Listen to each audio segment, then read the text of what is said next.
Iraqi state media says 64 people are now known to have died in a major fire at a hospital treating coronavirus patients in the south of the country.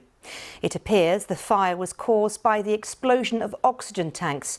Iraq's Prime Minister Mustafa al-Kadhimi has declared a state of emergency in the region and ordered that the head of the Al Hussein Hospital in Nasiriyah be arrested. Here's our correspondent in the Middle East, Jean Mackenzie. The flames soared high and spread fast. Crews struggling to fight the fire to save those trapped inside fighting COVID-19. Rescue workers were unable to make it through the thick smoke. This morning, relatives were left to search for their loved ones among a pile of burnt bodies. The temporary COVID ward left mangled by the heat. The building was new, opened just 3 months ago, a basic structure tacked onto the side of the hospital.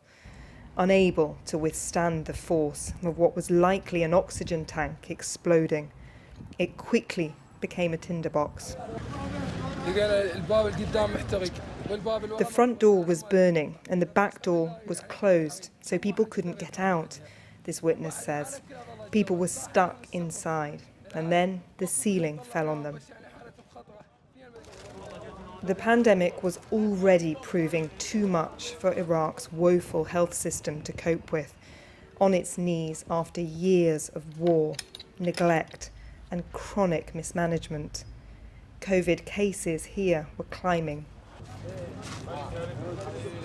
Grief quickly turned to anger.